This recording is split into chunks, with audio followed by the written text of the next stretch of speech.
नमस्कार। कैसे हैं आप सभी और आप सभी की तैयारी कैसी चल रही है। Exam time academy with Akhilesh sir में आप सभी का बहुत बहुत स्वागत है। और आपके एग्जाम को देखते हुए हमने शुरू किया है, अर्थात exam time academy with Akhilesh sir ने शुरू किया है आपके समस्त सब्जेक्ट के बहुविकल्पी क्वेश्चन, बहुविकल्पी प्रश्नों का हल। और इससे आपको जुड़कर बहुत बेहद फायदा होने वाला, बहुत ज्यादा फायदा होने वाला है। बस केवल आपसे गुजारिश है कि लाइक, सब्सक्राइब एंड शेयर करिए। और आपको एक सूचना भी देनी है कि ये क्लास अब तक रिकॉर्डेड में जा रही थी और आज शाम, यानी आज कितनी तारीख है, 3 तारीख शाम 9 बजे हम आपके साथ लाइव होंगे। ठीक है, उसके पहले मैंने सोचा कि आपसे बात कर ली जाए। तो देखिएगा, हिंदी का व्याकरण लगा है महामैराथन में और इसमें जितने भी आपके व्याकरण से संबंधित रस, छंद, अलंकार, ठीक है, वो सारे क्वेश्चन हल कराए जाएंगे और समझ के साथ हल कराए जाएंगे ताकि आपको भूले ना। तो आज शाम को जुड़ना 9 बजे मत भूलिएगा। अपने कमेंट के साथ जो चीजें आपको दिक्कत लग रही हैं वो भी बताएंगे और मैं उसे सीधा देख पाऊंगा, ठीक है, और आपके कमेंट का जवाब भी दे पाऊंगा। बहुत सारे बच्चे थे कि सर लाइव पढ़ाइए, तो ठीक है, आपकी मनोकामना पूरी हुई, इच्छा पूरी हुई है। लेकिन शाम को सारे लोग जुड़ेंगे मेरे साथ क्योंकि बहुत सारे प्रश्न लगे हुए हैं, जिसमें से कुछ प्रश्न अभी आप देख लीजिए। ठीक, हाँ, जानिए कि किस स्तर से क्या पढ़ाया जाएगा। इसी तरह से आपके 6 सब्जेक्ट सामाजिक विज्ञान, विज्ञान, इंग्लिश सबका जाएगा और बेसिक समझ के साथ। तो आइए देखते हैं जल्दी से, ठीक है, कि कितना हो पाता है। सूचना देने के लिए था तो मैंने कहा कुछ काम हो जाए। देखिए, पहला प्रश्न रस से लगा है, ठीक है। देखिए, लाइक करिएगा, शेयर करिएगा, कमेंट भी करिएगा और सब्सक्राइब भी करिएगा, ठीक है। रस आपको मैं बता दूं कि किसी काव्य को सुनकर, किसी नाटक को देखकर, रस क्या होता है जानिएगा। किसी काव्य को सुनकर, किसी नाटक को देखकर, ठीक है, मन में जो आनंद की अनुभूति होती है उसे ही हम रस कहते हैं, उसे ही हम रस कहते हैं। गन्ना वाला रस नहीं है, गुड़ वाला रस नहीं है, ठीक है ना जी। हाँ, किसी काव्य को सुनकर, किसी नाटक को देखकर मन में, हृदय में जो आनंद की अनुभूति होती है उसे हम क्या कहते हैं, रस कहते हैं। तो कह रहा कि पहला क्वेश्चन आपका है कि रस सिद्धांत के आदि प्रवर्तक कौन है। रस सिद्धांत के आदि प्रवर्तक कौन है? तो आपको बताया गया होगा, आपको पढ़ाया गया होगा, कौन है, भरत मुनि है। कौन है, भरत मुनि। लगाते जाइए और क्या अपने मन और मस्तिष्क में बैठाते जाइए, ठीक है। कल सरस्वती पूजन था, बसंत पंचमी थी और आपकी आराध्य देवी, इष्ट देवी, जितने भी शिक्षक हैं, जितने भी विद्यार्थी हैं, कौन है, मां सरस्वती हैं। तो मां बीणा पाणी को नमन करते हुए आप सभी अपने एग्जाम में जुट जाइए। अब देर मत करिए, समझ में आई ना बात। हाँ, पढ़ने का समय है ये, जागने का समय है, अगर अच्छा जानना चाहते हैं तो। कह रहा है कि दूसरा, आचार्य भरत ने कितने रसों का उल्लेख किया है। देखिएगा, आचार्य भरत ने कितने रसों का उल्लेख किया है। तो वैसे कुल रस 9 माने गए हैं। कितने? 9 माने गए हैं। लेकिन आचार्य भरत की अगर बात करें तो उन्होंने 8 रसों का उल्लेख किया है। कितना? 8। तो ये थोड़ा सा आप कंफ्यूजन को दूर करिएगा। जो आचार्य भरत मुनि हैं उन्होंने 8 प्रकार के रस बताए हैं, लेकिन कुल रसों की संख्या कितनी है? 9 होती है। कुल रसों की संख्या कितनी है? 9 है, ठीक है, 9। क्लियर? आगे देखिए, अगला क्वेश्चन आपका है कि काव्य शास्त्र में हास्य के कितने भेद माने गए हैं। काव्य शास्त्र में हास्य के कितने भेद माने गए हैं। जल्दी से मैं कहता हूं कि आप पेपर और पेन भी लेकर बैठिए, कॉपी और पेन भी लेकर बैठिए। आप सबसे पहले लगाइए, इसके बाद ये जानिए कि गलत हुआ कि सही। जल्दी से बताइएगा, काव्य शास्त्र में कुल कितने, हास्य के कितने भेद माने गए हैं। तो इसका आंसर आपने लगा दिया होगा 6। कितने भेद माने गए हैं? 6 भेद माने गए हैं काव्य शास्त्र के अनुसार। अगला प्रश्न है आपका कि काव्य शास्त्र के अनुसार रसों की सही संख्या क्या है। देखिए रसों की सही संख्या, ठीक है, तो काव्य शास्त्र में जो रसों की संख्या बताई गई है वो कितनी है, 9 है। कितनी है, 9 है, जो मैंने अभी आपको बताया। क्लियर, 9। आगे देखिएगा, कह रहा है कि संचारी भावों की संख्या है। संचारी भाव, संचारी भावों की संख्या कितनी है। ये रस के अंग है। क्या है, रस के अंग होता है, 4 अंग होते हैं, उसमें से पूछ रहा संचारी भावों के कितने अंग हैं। तो संचारी भावों के अंग होते हैं 33। कितने, 33 होते हैं, जो सर्वमान्य है, जो सर्वमान्य है, 33 अंग। ठीक, कितने अंग, 33। एक देव थे, उन्होंने 34 बताए हैं, लेकिन वह मान्य नहीं है। कह रहा है कि भक्ति रस की स्थापना किसने की। भरत ने, विश्वनाथ ने, रूप गोस्वामी ने, मम्मट ने। ठीक है, प्रश्न नंबर 6 का जवाब दीजिएगा। ठीक, भक्ति रस की स्थापना किसने की। तो भक्ति रस की स्थापना करने वाले कौन है, रूप गोस्वामी। रूप गोस्वामी। क्लियर, रूप गोस्वामी। आगे देखिएगा,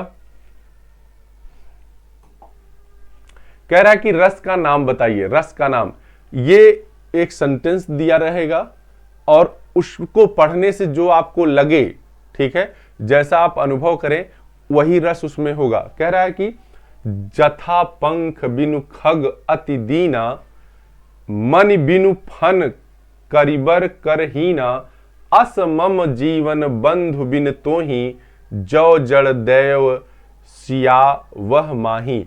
समझ में आई बात। ये वियोग वर्णन है। ये क्या है, वियोग वर्णन है। ठीक है, और रामचरितमानस से ये पंक्तियां ली गई हैं और रचा गया। क्या है कि जथा पंख बिनु खग अति दीना, जैसे पंख के बिना पक्षी, ठीक है, बहुत दीन और हीन होता है। मणि बिनु फन करिबर करहीना, कह रहा है कि मणि के बिना सांप, ठीक है, क्या होता है, विहीन होता है, शक्तिहीन होता है। ठीक है, अस मम जीवन बंधु बिन तोही, मेरा जीवन भी, हे भाई, मेरा जीवन भी उसी तरह से तुम्हारे बिना है। समझ में आई बात। तो ये कैसा, ये करुण वेदना, करुण रस की पहचान इसमें दिख रही है। ठीक है, रुदन, राम का रुदन दिख रहा है, इसलिए यहां कौन सा रस होगा, करुण रस होगा। इसी तरह से जब आप पढ़ेंगे तो आपको भूलेगा नहीं, याद करने की जरूरत नहीं पड़ेगी। अगला देखिए, कह रहा कि रस का नाम बताइए। रस का नाम बताइए। बिंध के बासी उदासी तपोव्रत धारी, महा बिनु नारी दुखारे, गोतम तीय तरी तुलसी, सो कथा सुनि भे मुनि वृंद सुखारे, हैं सिल सब चंद्रमुखी, परसे पद मंजुल कंज तिहारे, कीन्ही भली रघुनाथाय काजू, करुणा करी कानन को पगु धरे। प्रश्न नंबर 9।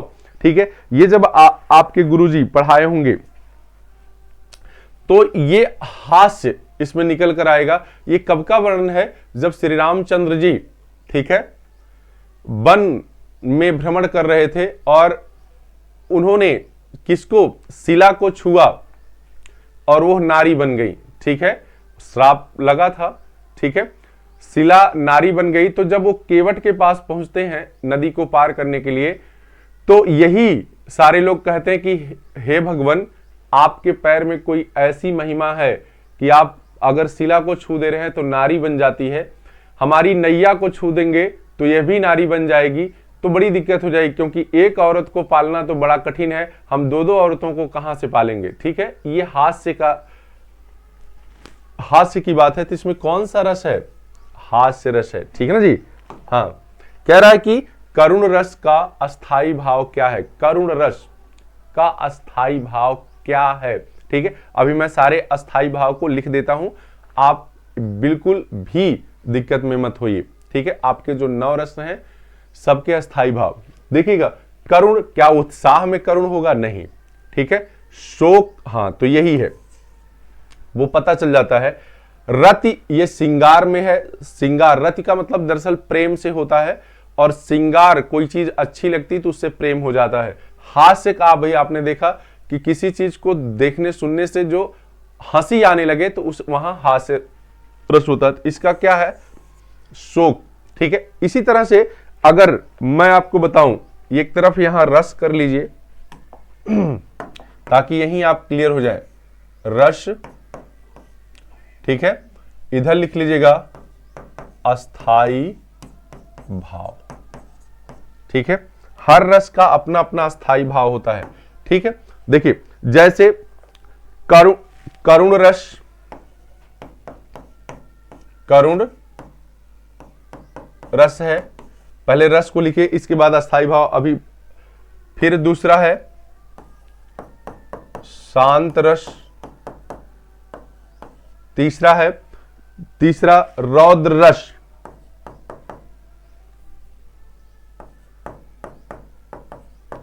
रौद्र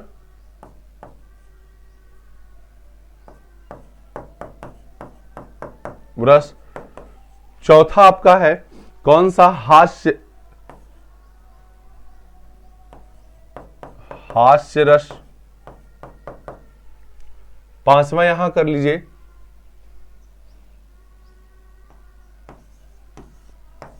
वीर रस। ठीक है, छठा वीर रस के बाद भयानक रस, भयानक रस। इसके बाद सातवां है विभत्स, विभत्स, विभत्स रस। ठीक है, विभत्स,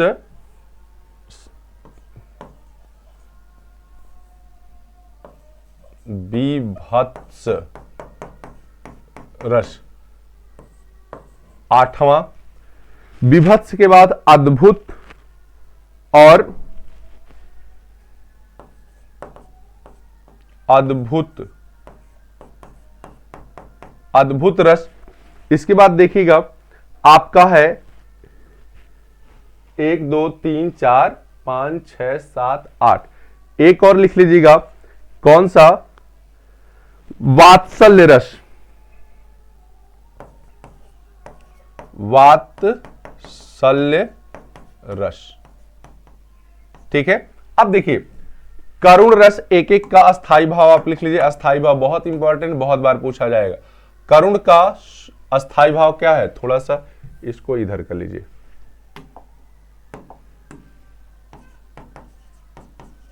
अस्थाई भाव। करुण का अस्थाई भाव क्या होगा? शोक। क्या होगा? शोक। शांत का होता है अस्थाई भाव निर्वेद, निर्वेद, बहुत ध्यान से देखिएगा। रौद्र, रौद्र का होता है, ठीक, रौद्र, रौद्र कब होता है? जब क्रोध बहुत ज्यादा आ जाता है, क्रोध। ठीक है, तो रौद्र रस का अस्थाई भाव क्या है? क्रोध है। हास्य रस का हास है, हास्य रस का जो है वो क्या है? हास है। ठीक है, क्या है? हास, ध्यान दीजिएगा, हास। वीर रस का क्या है? उत्साह है, उत्साह। वीर रस का क्या है? उत्साह है। और भयानक की अगर हम बात करें, भयानक रस की, तो भय है, भय। ठीक है, विभत्स रस का जुगुप्सा है, जुगुप्सा। ठीक है, ध्यान दीजिएगा, जुगुप्सा, जिसको घृणा ग्लानि भी कहते हैं, जुगुप्सा यानी घृणा। ठीक है, देखकर मन विकृत हो जाए, समझ में आई बात? उसे हम क्या कहते हैं? जुगुप्सा या घृणा। जैसे कहीं चीज कोई सड़ी मरी गली ऐसी चीज आप देख लेते हैं तो वहां पर कौन सा रस होता है? विभत्स रस। ठीक है, अद्भुत। अच्छा ये देखिए, ये सब लिखने में जल्दी के चक्कर में ऐसा होता है, अद्भुत कर लीजिए,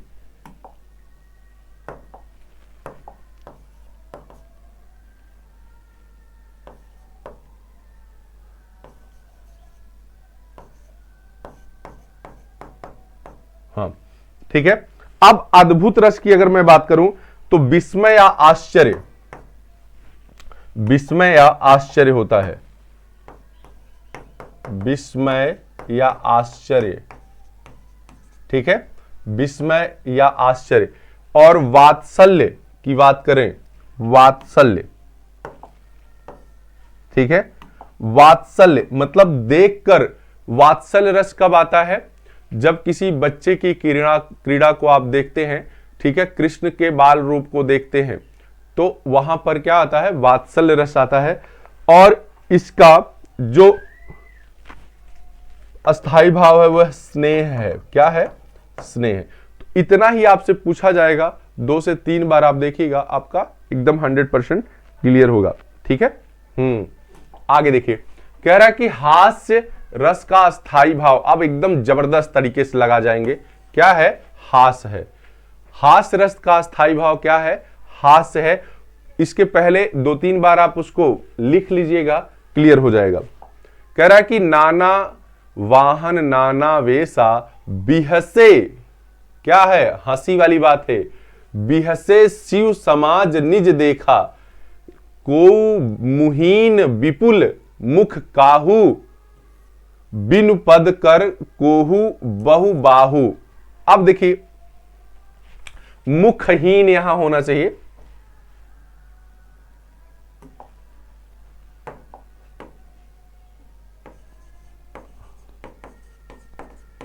समझ में आई बात? को मुखहीन, ये शंकर जी के बारात का वर्णन है। शंकर जी आप जानते हैं राक्षसों के, ठीक है, इंसानों के तो हैं ही, राक्षसों के और साथ साथ भेड़ बकरी जितने भी जीव जंतु हैं उन सभी के आराध्य हैं। तो इनकी जो बारात है उसी का वर्णन है। कह रहा है कि नाना वाहन नाना भेषा, मतलब अनेक प्रकार के वाहन हैं। कोई बैल से जा रहा है, तो कोई भैंसे से जा रहा है, तो कोई घोड़े से जा रहा है। नाना वेशा का मतलब नाना वेशभूषा को धारण किए हैं। कोई आधा पहना है तो कोई पूरा पहना है। जो इस समय का समाज है उसी तरह का पूरा वर्णन है, ठीक है। तो कोई पहनवे नहीं किया है, नंग भुजंग बिल्कुल पूरी तरह से। कह रहा है कि बियसे शिव समाज निज देखा। ये कहां? जब शंकर जी ब्याह करने के लिए जा रहे तो उनके ससुराल के लोग देखकर हंस रहे हैं कि ये कैसी बारात है, ठीक है, ये कैसी बारात है। को मुखहीन मतलब किसी के पास मुख ही नहीं है। राक्षस देखिए तमाम तरह के वेशभूषा धारण के। विपुल मुख काहू, किसी के बहुत सारे मूड़ी हैं, ठीक है, बहुत सारे मुख हैं। कह रहा कि बिनु पद, किसी के पास पैर ही नहीं है। को बहु बाहु, किसी के पास अनेक भुजाएं हैं। समझ में आई बात? इस तरह की बारात को देखकर क्या होगा? बिहस मतलब हंसी आएगी। और इसलिए इसमें देखिए कौन सा रस है, तो इसमें आपका हास्य रस होगा।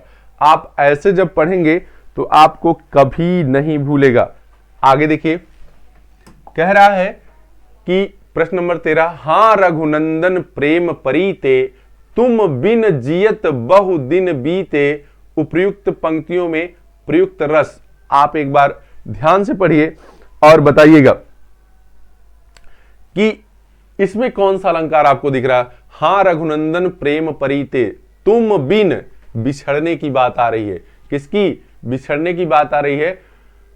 जियत बहुत दिन बीते, मतलब अगर आप के जैसे क्या है, मम्मी पापा हैं, आप अभी बच्चे हैं तो प्रेम की बात ही नहीं है। मम्मी पापा हैं, वो कहीं चले जाते हैं और वहां से लौटना उनका ज्यादा दिन में होता है। तो ये चीज जब आप बात करते हैं तो वो आवाज में दिखने लगता है कि अगर आपके मम्मी पापा आपके प्रिय हैं तो, ठीक है, वो रुदन सी चीज आ जाती है, ठीक है, आवाज भर जाती है, आंखें डबडबा जाती हैं, इस तरह की स्थितियां आती हैं। उसी तरह से इसमें वियोग वर्णन किया गया है, ठीक है, राम के बिछड़ने का। ठीक, अब देखिए तो इसमें कौन सा रस है? करुण रस है। कौन सा रस है? करुण। पढ़ते जाइए और आप जानिए कि लाइव जरूर आना है 9 बजे, ठीक, हाँ, आज ही रात 9 बजे। उसमें कमेंट भी आपके दिखे, मजा आएगा उस तरह से भी पढ़ने का। कह रहा कि हाथी जैसी देह है, गैंडे जैसा खाल, तरबूजे सी खोपड़ी, खरबूजे सी गाल, खरबूजे से गाल। अब देखिए इस तरह के प्रसंग को अगर आप पढ़ेंगे तो कैसा मुख पे धीरे धीरे मुस्कान जैसी चीजें आने लगेंगी। हाथी जैसी देह है, गैंडे जैसी खाल, किसी बहुत मोटे मनुष्य का चर्चा है, तरबूजे सी खोपड़ी, खरबूजे सा गाल। ठीक है, अगर आप पढ़ेंगे लिखेंगे नहीं ना, ठीक है, चाहे लड़की हो चाहे लड़का, तो इसी तरह से बेमेल शादियां हो जाती हैं। ठीक है, जिसको आप देखना पसंद नहीं करते उसी के साथ जीवन जीना पड़ेगा। ठीक है, तो मन से पढ़िए, हाई स्कूल, इंटर, इसके बाद बढ़िया सा सिलेक्शन के लिए आप तैयारी करिए और हो जाता है निश्चित तौर पे, अगर आप मेहनत करते हैं तो। और हम लोग तो इसी के उदाहरण हैं। ठीक है, तो इसको पढ़ने से क्या आ रहा है, हास्य, हंसी आ रही है, इसलिए इसमें हास्य रस है। हास्य रस का स्थायी भाव हास है। कह रहा है कि रस के कितने अंग होते हैं, रस के कितने अंग होते हैं, तो रस के देखिए 4 अंग होते हैं। कितने अंग होते हैं, 4 अंग होते हैं, विभाव, अनुभाव, अस्थाई भाव और संचारी भाव। क्या लिख लीजिएगा, 4 अंग होते हैं, क्या, विभाव, अनुभाव, अस्थाई भाव। अब ये सब पढ़ाया जाएगा जब, तो एकदम बता दिया जाएगा, यहाँ बहुत टाइम नहीं रहता है। और है संचारी भाव, और संचारी आपसे पूछा जाता है, इसलिए संचारी याद रखना है। संचारी भाव, यही क्या है, रस के 4 अंग हैं। क्लियर। आगे देखिए, कह रहा है कि विंध्य के वासी उदासी तपोव्रत धारी महाबिनु नारी दुखारे पंक्ति।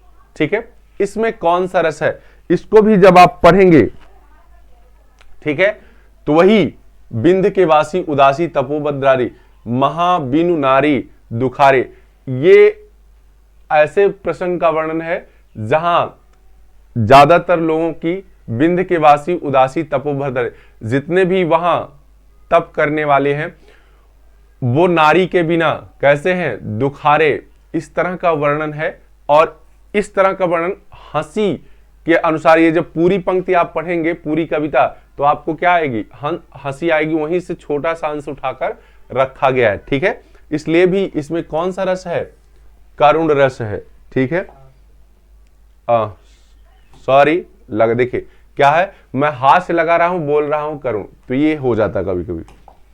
कह रहा है कि निर्वेद अस्थाई भाव है। निर्वेद अभी मैंने बताया है, जल्दी से बताइएगा, सभी रसों के अस्थाई भाव को मैंने बता दिया है, जल्दी से बताइए कौन सा है इसमें, तो इसमें है शांत रस। निर्वेद कौन से रस का अस्थाई भाव है, शांत रस के। आगे देखिएगा कि पुनि पुनि मनि उकसहि अकुलाही देखी दशा हर गन मुस्काही। हंसने की बात, मतलब आपके देखिए ज्यादातर प्रश्न ये सभी आए हुए एग्जाम में क्वेश्चन है, सभी प्रश्न क्या है, आए हुए हैं किसी ना किसी एग्जाम में। तो जितने भी प्रश्न बने हैं वो हास्य रस के या तो करुण रस के बने हैं। ठीक है, हास्य रस और या करुण रस। तो इसमें भी पुनि पुनि हंसी की बात हो रही ना, मुस्काही। ठीक है, ध्यान दीजिएगा, इसलिए इसमें कौन सा रस है, हास्य रस। तो रस से जितने भी इंपॉर्टेंट प्रश्न थे वो सभी आपके करा दिए गए। इसके बाद देखिए क्या लगा है, इस अलंकार लगा है। क्या है, अलंकार। हम लोग जब पढ़ते थे, पहली बार मैं जब 5 में पढ़ रहा था तो पहली बार अलंकार पूछा गया, और सच बताइए तो नहीं पता था। अब आप 10th में पढ़ रहे हैं तो आपको तो निश्चित रूप से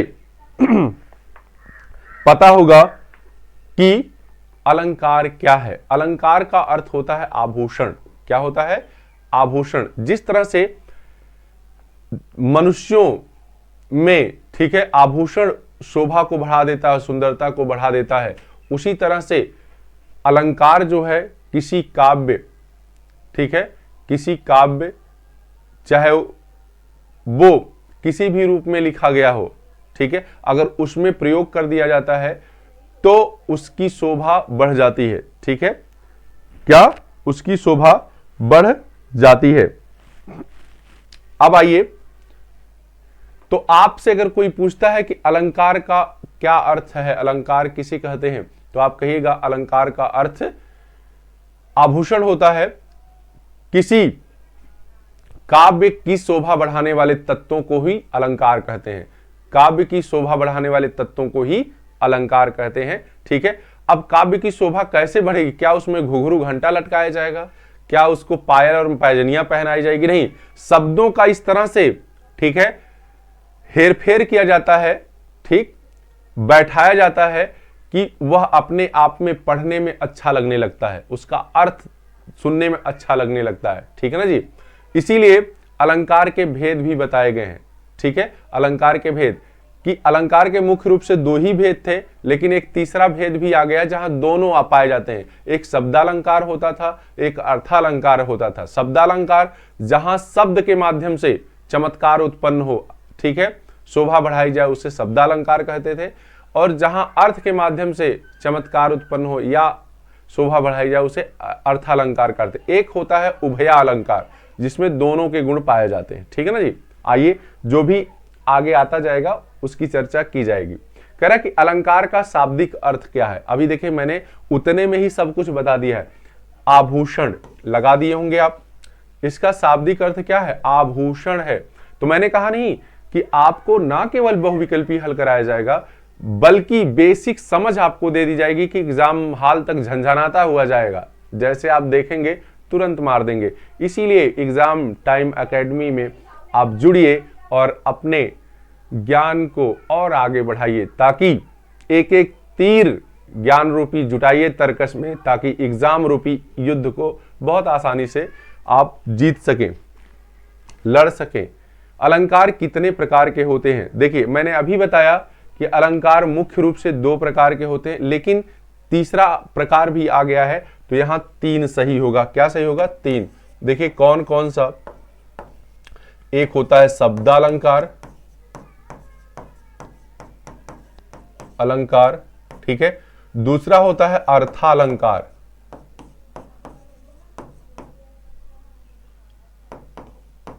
ठीक है, और तीसरा है उभया अलंकार। अब अगर इसी में संधि कर दी जाती तो लंकार लंकार हो जाता। खैर ठीक है, तीन प्रकार के अलंकार हैं। कितने? तीन। हम लोगों के जमाने में दुइये प्रकार के हम लोग पढ़ते थे, लेकिन एक नया आ गया है। कह रहा कि वह दीप शिखा सी शांत भाव में लीन पंक्ति में कौन सा अलंकार है? वह दीप शिखा सी शांत भाव में लीन पंक्ति में कौन सा अलंकार है? जल्दी से बताइएगा। तो देखिए इसमें क्या है? तुलना की गई है। वह दीप शिखा सी, ठीक है, दीप शिखा सी क्या की गई है? तुलना की गई है। और जहां तुलना की जाए, ठीक है, वहां कौन सा अलंकार होता है? उपमा अलंकार होता है। वह दीप शिखा सी, ठीक है, आपकी तुलना की जाए किसी से, ठीक है, जैसे नहीं कहता है कि चंद्रमुखी, चंद्रमा से तुलना कर दी जाए, तो उसे हम क्या कहते हैं? वहां पर कौन सा अलंकार होगा? उपमा अलंकार होगा। एक उपमेय होता है, एक उपमान होता है। उपमेय जिसकी तुलना की जाती है, उपमान मतलब जिससे तुलना की जाती है। जैसे कह दिया जाए, अब आप इसको समझ लीजिए, उपमेय क्या होता है और उपमान क्या होता है, ठीक है। तो लिखेंगे जिसकी तुलना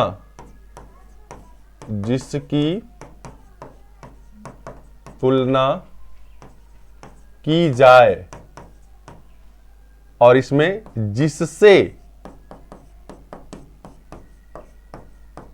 तुलना की जाए। जैसे देखिएगा, जैसे इसमें वह क्या है?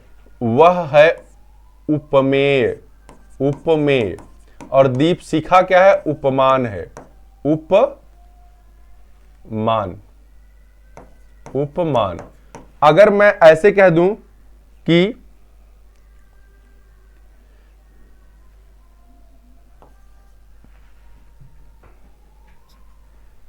किसी का नाम ले लीजिए, सीता चंद्रमुखी है, तो सीता क्या होगा? उपमान, उपमेय होगा, और चंद्रमुखी चंदा जो है इसमें से क्या है, चंद्र, चंदा जो है, ठीक है, वो क्या होगा, उपमान होगा। क्लियर हो गया होगा आपको। तो यहां कौन सा अलंकार है, उपमा अलंकार। कह रहा है कि जान पड़ता है नेत्र देख बड़े बड़े, हीरकों में गोल नीलम है जड़े। जान पड़ता है नेत्र देख बड़े बड़े, हीरकों में गोल नीलम है जड़े। जल्दी से इसको बताइएगा। प्रश्न नंबर 4, प्रश्न नंबर 4 कौन सा अलंकार है। जान पड़ता है, जान पड़ता है, जल्दी से बताइए कौन सा अलंकार है इसमें। तो इसमें अलंकार रूपक है, उत्प्रेक्षा है, उपमा है या अनुप्रास है। तो जहां जनु जानो मनु मानो की बात हो, जनु जानो जब शब्द आए, मनु मानो जैसे शब्द आए, वहां जान लीजिएगा कौन सा अलंकार होगा, उत्प्रेक्षा।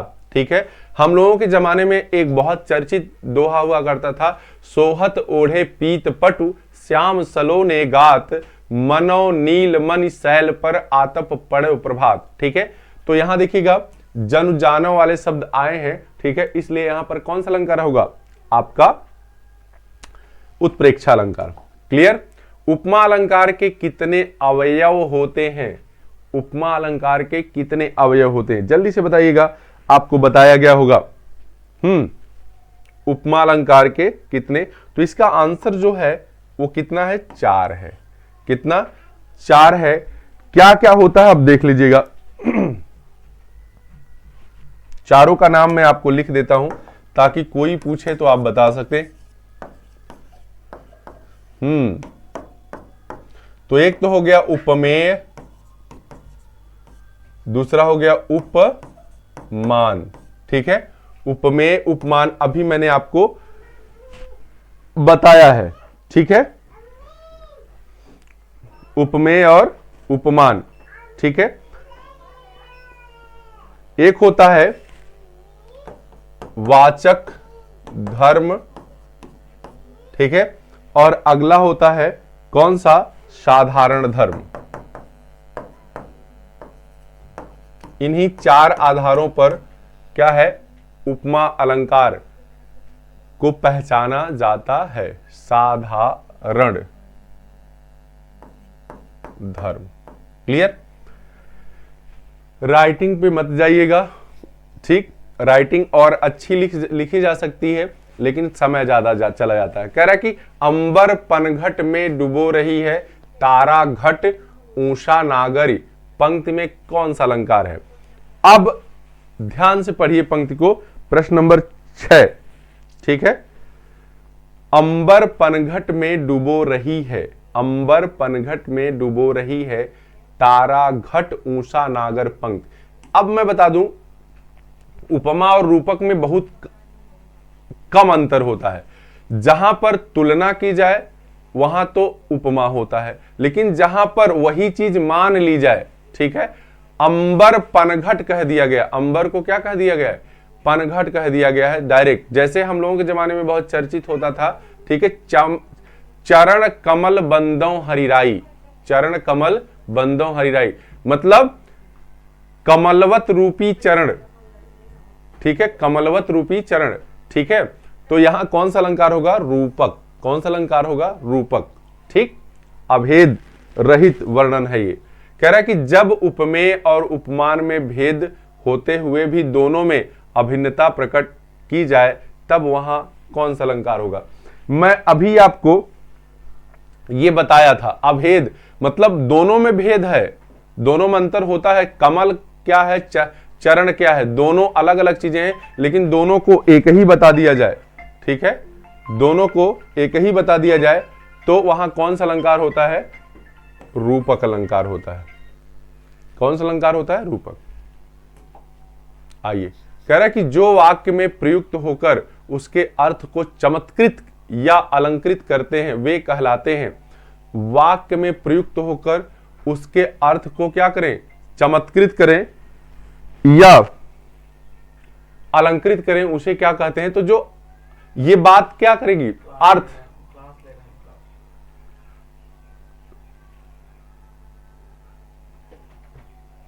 ठीक, तो यहां कौन सा अलंकार होगा, अर्था। कौन सा अलंकार होगा, अर्था। ठीक है, आगे है, कह रहा है कि पीपर पात सरिस मंडोला। पीपर पात सरिस मंडोला, पीपर पात सरिस मंडोला में कौन सा अलंकार है, जल्दी से बताइएगा। रूपक है, उत्प्रेक्षा है, उपमा है या अनुप्रास है। देखिए, जब एक ही अक्षर की आवृत्ति बार बार हो, ठीक है, एक ही अक्षर की आवृत्ति बार बार होती है, तो वहां पहली बात तो अनुप्रास भी होता है। ठीक है, लेकिन एक बात और ध्यान, सरिस मतलब समानता, तुलना की गई है, इसलिए यहां क्या, उपमा भी होगा। ठीक है, अब दोनों दिया गया है, कहां, आपके ऑप्शन में दोनों दिया गया है, तो समान की बात ज्यादा मुख्य मानिएगा। किसकी, समान की, तो यहां उपमा अलंकार होगा। कौन सा, उपमा। वैसे एक ही अक्षर की जब बार बार आवृत्ति हो तो वहां अनुप्रास भी होता है। जैसे चारु चंद की चंचल किरणें खेल रही हैं जल थल में, तो यहां अनुप्रास है, लेकिन वहां समानता की बात ज्यादा स्पष्ट दिख रही है, इसलिए हम अक्षरों की आवृत्ति को क्या है, अनदेखा करके कौन सा अलंकार मान रहे हैं, उपमा। कह रहा है कि मनहु मानो जनु जानो, अभी मैंने आपको बताया है, तो देर ना करते हुए क्या लगाएंगे, उत्प्रेक्षा। मनु मानो जनु जानो शब्दों जैसे शब्दों का प्रयोग होता है, तो वहां पर कौन सा अलंकार होता है, उत्प्रेक्षा। आगे देखिएगा, कह रहा है कि यहीं कहीं पर बिखर गई वह मग्न विजय माला सी, पंक्ति में कौन सा अलंकार है। 11वां नंबर क्वेश्चन देखिए, तो माला सी, इस पे अगर ध्यान देंगे तो क्या की गई है, तुलना की गई है, इसलिए कौन सा अलंकार होगा, उपमा। एक साधारण सी बात, सी मतलब जहां भी लगे आपको पढ़कर क्या किया गया, तुलना की बात की गई है, तो वहां उपमा अलंकार आपका होगा। अगला है कि सोहत ओढ़े पीत पटु श्याम सलोने गात, मैं अभी इसी की बात कर रहा था, और देखिए ये उदाहरण भी आपके यहां पूछा गया है और किसी न किसी वर्ष आया हुआ है। ठीक है, तो इसका आंसर क्या होगा, उत्प्रेक्षा अलंकार। सोहत ओढ़े पीत पटु श्याम सलोने गात, मनो नील मणि शैल पर आतप पर्यो प्रभात। कह रहा है कि अब देखिए, ये 13 नंबर प्रश्न क्या है, ज्यों अखिनु, मैं बना देता हूं, टाइपिंग एरर हो गया है, ज्यों, ठीक है, ये यहां है, ज्यों अखिनु,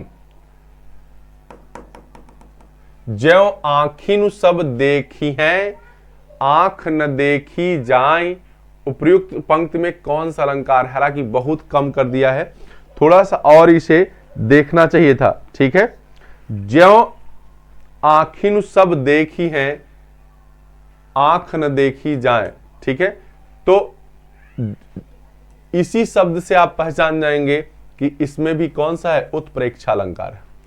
इस पंक्ति में भी कौन सा है, मन मानो जनु जानो जैसे शब्दों का प्रयोग हुआ है, कौन सा अलंकार है, उत्प्रेक्षा। कह रहा है कि उस काल के मारे क्रोध के, उस काल में यहां शब्द छूटा है, उस काल में मारे क्रोध के तन कांपने उनका लगा, मानो हवा के बेग से सोता हुआ सागर जगा। ठीक है, ये पंक्ति है और इसको एक बार और पढ़िएगा और आपको समझ में आने लगेगा कि इसमें कौन सा अलंकार है। ठीक है, उस काल मारे बेग, उस काल में मारे क्रोध के तन कांपने उनका लगा, मानो हवा के बेग से सोता हुआ सागर जगा। ठीक है, क्या उपमा अलंकार है, क्या रूपक अलंकार है, क्या श्लेष अलंकार है, क्या उत्प्रेक्षा अलंकार है। 14 नंबर क्वेश्चन का जवाब आप दीजिएगा। देखिए 14, तो अगर यहां भयानक रस आपका होता तो वो ज्यादा सही होता, लेकिन आपके आंसर के ऑप्शन के अनुसार ही लगाना है, ठीक है। तो ऑप्शन में आपके उपमा, रूपक, श्लेष और उत्प्रेक्षा दिया गया है, ठीक है। इसी में से आपको आंसर आप लगाना है। तो देखिएगा, अब फिर से पढ़िए, उस काल मारे क्रोध के तन कांपने उनका लगा, मानो क्या है, मानो हवा के बेग से सोता हुआ सागर जगा। तो मानो शब्द का प्रयोग हुआ है, यानी उत्प्रेक्षा अलंकार है। मन मानो जनु जानो, ठीक है। कह रहा कि पायो जी मैंने राम रतन धन पायो, पंक्ति में कौन सा अलंकार है? 15। क्वेश्चन नंबर 15 का जवाब आप दीजिएगा। मानो जी मैंने राम रतन धन, अरे पायो जी मैंने राम रतन धन पायो, ठीक है। तो ये भी तुलना की गई है, यानी यहां कौन सा अलंकार है? उपमा। पायो जी मैंने राम रतन धन पायो, ठीक है। राम की तुलना रतन धन से की गई है। राम की तुलना किससे? रत्न धन से की गई है। कह रहा है कि जहां उपमेय में उपमान की समानता प्रकट की जाए, वहां पर क्या होता? उपमा अलंकार होता। उपमा अलंकार आपके सिलेबस में होगा, ठीक है। उत्प्रेक्षा अलंकार आपके सिलेबस में है, ठीक है। इसीलिए इन सभी अलंकारों को बार बार पूछा गया है, ठीक है। जितने अलंकार आपके सिलेबस में होंगे, प्रश्न आपके उसी से बनेंगे। कह रहा है कि जहां उपमेय में उपमान की, हो गया ये। अगला है कि आहुति सी गिर पड़ी चिता पर चमक उठी ज्वाला सी, पंक्ति में सी का उपयोग है भाई, तुलना की जा रही है, ठीक है। तो कौन सा अलंकार होगा? उपमा। कौन सा अलंकार होगा? उपमा। कह रहा है कि चरण कमल बंदों हरिराई, पंक्ति में कौन सा अलंकार है? तो फिर वही चरण कमल बंदों हरिराई। 18 प्रश्न का जवाब आप दीजिएगा। और मैंने अभी आपको बताया है कि जब अभेद रहित वर्णन हो, चरण और कमल दोनों एक ही मान लिया गया है, तो वहां रूपक अलंकार होगा। तो उपमा, रूपक और उत्प्रेक्षा, ये तीनों खूब ज्यादा आपसे पूछे गए हैं, ठीक है। कौन कौन से? उपमा, रूपक और उत्प्रेक्षा। क्लियर? आगे देखिएगा, कह रहा है कि मुख चंद्र सा सुंदर है, मुख चंद्र सा सुंदर, अभी मैंने बात किया, मुख चंद्र सा सुंदर है, उपमा अलंकार। उपमा अलंकार, ठीक है। अब आपको आसान लगने लगा होगा। कह रहा है गिर सा ऊंचा हो, गिर सा ऊंचा हो मन, पंक्ति में सा, गिर सा मतलब पर्वत सा ऊंचा मन हो, ठीक है। तो सा का प्रयोग है, यानी तुलना की गई है। कौन सा अलंकार है? उपमा। कौन सा अलंकार है? उपमा। अच्छा, शाम की क्लास में हमको बताइएगा कि मजा आ रहा है कि नहीं आ रहा है, याद हो रही कि चीजें नहीं, और समझ के साथ, फिर भूलेगा नहीं, ये जान लीजिए। कह रहा है शशि मुख पर घूंघट डाले, अंचल में दीप छिपाए, पंक्ति में कौन सा अलंकार है? शशि मुख पर। अब देखिए, यहां कोई भी सासी शब्द का प्रयोग नहीं हुआ, मतलब तुलना नहीं, सीधे शशि मुख कह दिया गया है। मतलब शशि का मतलब होता है चंद्रमा, ठीक है, चंद्रमा मुख। तो रूपक अलंकार होगा यहाँ। कौन सा? रूपक। अभेद रहित, ठीक है, किसी तरह के तुलना टाइप के शब्दों का प्रयोग नहीं हुआ है। आगे देखिएगा, कह रहा है कि अपलक नभ नील नयन विशाल में, अलंकार है। अपलक नभ नील नयन विशाल में कौन सा अलंकार है? ठीक है, अपलक नभ, इसमें भी अपलक जो टकटकी लगाकर देखना कहते हैं, मतलब बिना पलक को झपाए, बिना पलक को गिराए अगर किसी चीज को आप देख रहे हैं तो आंख भर जाती है, उसी नभ की बात कर रहा है, ठीक है, डायरेक्ट, ठीक है। तो कौन सा अलंकार होगा? रूपक। कौन सा? रूपक, ठीक है। आगे देखिएगा, प्रश्न नंबर 23। ये सारे प्रश्न अवतार से हैं।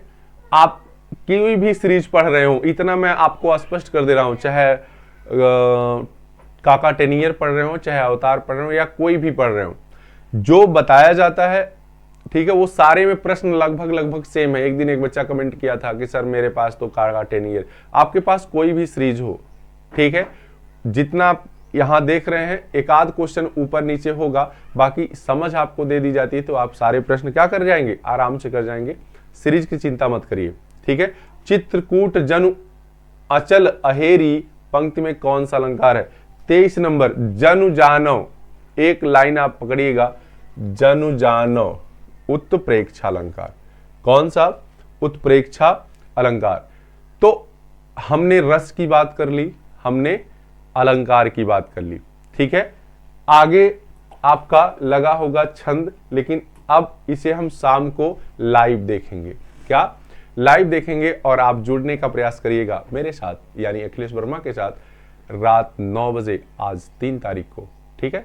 तो आज के लिए बस इतना ही। धन्यवाद सुनने के लिए। पढ़िए, मन से पढ़िए और अपने जीवन को आनंदमय बनाइए।